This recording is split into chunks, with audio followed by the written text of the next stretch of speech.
Good day friends, Dennis Cheng here. What you just saw was a video that I shot with my dear friend Daniel Garlitsky, who came to visit me in the west coast of Japan in Fukuoka. It's the last video that I shot there, but right now I'm in Osaka, which is in the Kansai region of Japan. It's a wonderful place. I hope one day you guys can come visit me and I'll teach you Japanese. But anyway, I want to talk about something that I don't think many people talk about. It's not necessarily an important topic, but I thought I'd do this. I tried to look for similar videos on YouTube of people teaching this kind of rhythm, but I couldn't find any, at least not in the English language. And so maybe this is the first one or one of the very few that exist out there. So there are a few things I have to say first. The most important being that you should like, you should subscribe. You should leave a comment because it makes such a huge difference. I actually earn money from these YouTube videos, so the more engagement there is, the more opportunity there is for my channel to grow, and that really helps me a lot. If that's the least you can do, that's already a lot. So thank you so much if you can do that.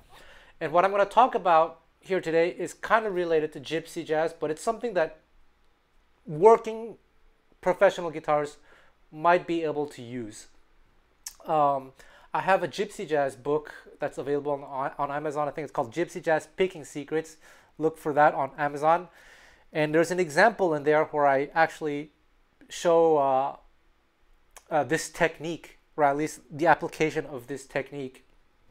And I'm also currently writing another gypsy jazz rhythm book, which hopefully should be out before the end of the year. You can also check out some of my courses on SoundSlides. I have gypsy jazz courses, bebop courses, harmony courses, or you can check out some stuff on DC Music School, or you can maybe buy some music on Bandcamp. Whatever you can do to help helps. Thank you so much. Let's get started. So let's talk about terminology first of all.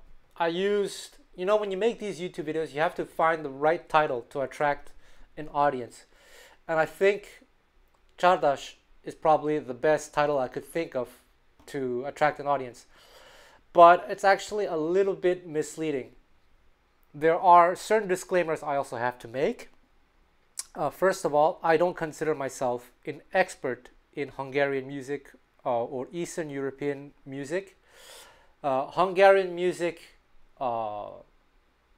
is something quite specific. And Csardas, the Csardas music that they play is not the same as the famous Monty Csardas. Vittorio Monti was a Italian composer who tried to kind of emulate that vibe, but all the Hungarian musicians know that it's not quite it. But it's the most popular piece out there. And when people say Csardas nowadays, if you go on YouTube and you type Csardas, that's probably the first thing you're going to find. You're going to find tons of examples of the Monty Csardas, which is not actual Csardas, and it's not actual Hungarian music. But it's so popular that even Hungarian musicians play it because it's popular, makes money. And so what I'm going to talk about here, I'm using that title, that's cultural appropriation for you. So if you're living in California or New York, please don't get triggered. Please, that was a joke. Please, come on, please don't cancel me. Please don't cancel me. This is my livelihood. What was I saying? Yes, so I'm just using this Csardas as a very generic label to describe this kind of rhythm, this oompa rhythm, because otherwise I'm not exactly sure how to describe it. It's often attributed to Eastern Europe, attributed to Gypsy musicians, Roma musicians, but it's not exclusive to them. I would say it's kind of, but it's definitely very popular in that region. If you're really interested in regional differences like Hungarian music, Transylvanian music, Romanian music, and all those different things, you should best ask someone who grew up playing that kind of music, or someone who studied it extensively. I'm not one of those people, but with that said, I do know more than the average person. I want to share with you what I know. For the average working musician, where if you might encounter this rhythm, you can actually do this quote unquote correctly, because I do see a lot of people trying to play these rhythms quite poorly. And the thing about regional differences is that in Hungary, the musicians will play music, this kind of rhythm, in one particular way, and in Romania they'll play it another way. And it's very funny because I kind of grew up at a certain point in my life playing with Hungarian Roma musicians and Romanian Roma musicians in Canada. And it was always so funny because the Hungarians would tell me, you know, Dennis, us Hungarians, we can play all the styles. Russian, you know, Hungarian, Romanian, we can play it all. And the Romanians can't play the Hungarian style. And then I would go to the Romanian Romas and they would say, you know, Dennis, those Hungarians think they can play our style, but they can't play our style. But us Romanians, we can play the Hungarian style. So there's this kind of like funny, I guess, rivalry going on about who's authentic and who's not authentic. And then there's my personal background of playing the music of Django Reinhardt, of having learned to play this music within the community of Western European Gypsies, the Sinti. And they do it another way as well. And that way is admittedly very, very far removed from the Hungarian way. But it's evolved into its own dialect, so to speak. So what I'm trying to say here is just beware of all these things. Here, I just want to show you something very, very generic. That's kind of informed by my 3 experiences of having spent time with Romanian, Hungarian, Roma, and the Gypsies from Western Europe, the Sinti. And it's kind of like a mix of all these things that I do in my own playing when I have to kind of fake this rhythm. And outside of the Gypsy community, there are not many players who kind of do this well. There are some players in Paris who specialize in this kind of cabaret music. And there's a guy in California, Tommy Davey, who spent a lot of time investigating, I guess, the Parisian way of doing this rhythm. So check him up, Tommy Davey of Django Guitars. He's probably the go-to guy in the English-speaking world. But with that said, let's get started. What I often see among Gypsy jazz guitar players when they try to play this Monty Csardas, they try to play it in a swing way. So when you have this part, the frisch Csardas, I don't know if I'm pronouncing it right. I don't know. They do this. They play like gypsy jazz rhythm. And sometimes a very poor version of it, but I digress. If you want to sound more in the style, it shouldn't be swinging. It needs to be relatively straight, very, very straight, like Elton John. And so you don't do this kind of rhythm, definitely not. And what you have to understand about this rhythm is that actually, at least in Hungary or in that region, it was not meant to be played on the guitar. It was meant to be played by string instruments. You would have wood bass playing with the bow, playing the 1 and 3, and you would have often, typically the viola often played like, they hold it in a weird way, kind of like this.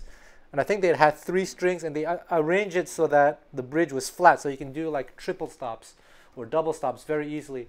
And they would do the offbeats, so the bass, viola, bass, viola, bass, viola, mcha, mcha, mcha, mcha. And that's kind of what we're trying to emulate here. And so there, if you think about the viola, it's not an instrument that has a percussive attack the way that a guitar does. So you're definitely not doing like chuck, like a that kind of thing. It's more like a chunk, chunk, and that's why the attack should be a little. I don't know if I want to use the word softer, but the attack is different. It should be more like, as opposed to pum. And I do this by minimizing the motion on my right hand and just going for this sound. And if you're trying to emulate that, you don't necessarily play like full chords. You just do maybe 2, 3, 4 note chords, as opposed to like the whole, all the strings. And around this kind of tenor region of the instrument. So that's what I'm trying to go for when I do it. So it depends on a number of situations. If you're the only accompaniment instrument, then you can combine bass and viola. And that's what I do when I played with Daniel there. Like this, over a D minor chord. I play a downstroke on the D, on the root, and I let my pick rest on the next string. It's a rest stroke. And then I just let my hand fall, like that. And then I release the pressure on my left hand as well. And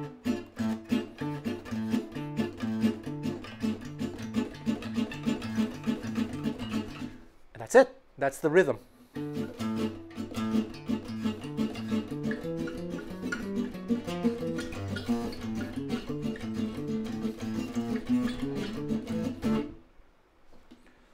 And you can go pretty fast and feel very relaxed.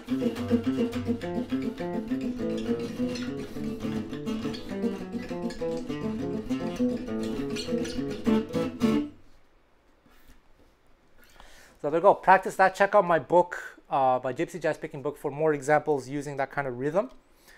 And stay tuned for my Gypsy Jazz Rhythm book as well.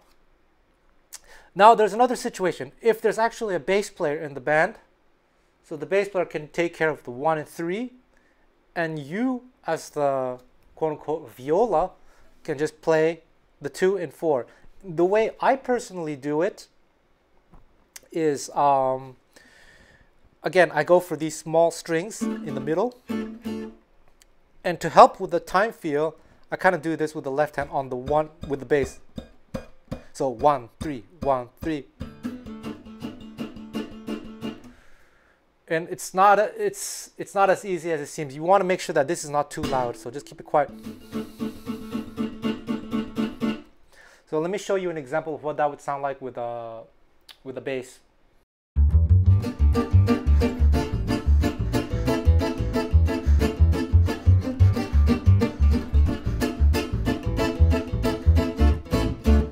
Unfortunately, I don't have the sound of a bowed bass on my computer, so it's pizzicato bass, but that's how they often do it in Paris anyway.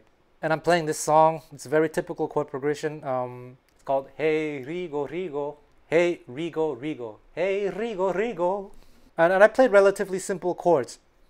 At one point I did this kind of thing where the bass does, and I do.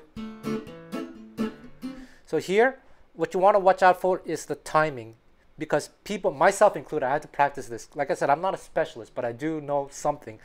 Is we tend to slow down on the right hand when we switch chords, but make sure it's the same tempo.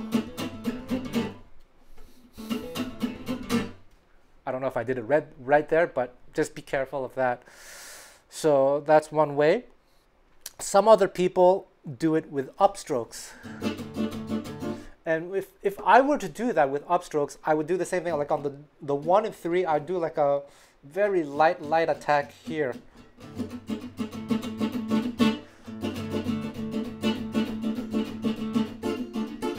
There we go. I'm not a specialist, so forgive me if it doesn't sound as good as it could. But those are the main ways of doing these rhythms. So there are quite a number of songs where you can use this. If you play a lot of music, like dance music from Eastern Europe, there's also this Russian one. What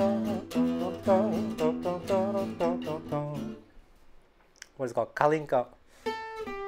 There's also the Tetris theme.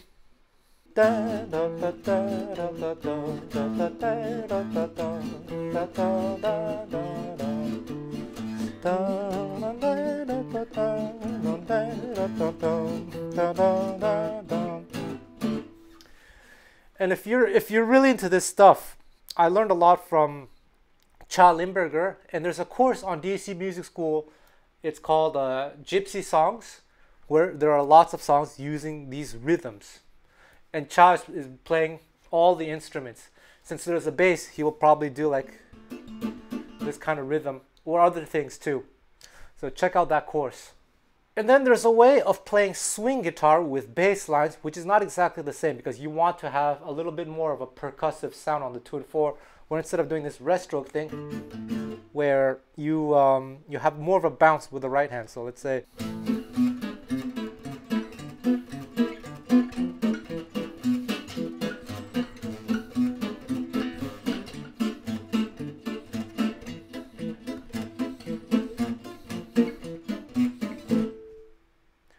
So it's a different technique, but I guess in the same world of bass and treble instrument. By the way, if you're interested in Hungarian music with a kind of a gypsy jazz twist, there's a young lady in Toronto, Canada, a Hungarian Roma by the name of Debbie Botos, and I think she gives lessons, so you could check her out. Debbie Botos, Debibotos. Yeah, there we go. Okay.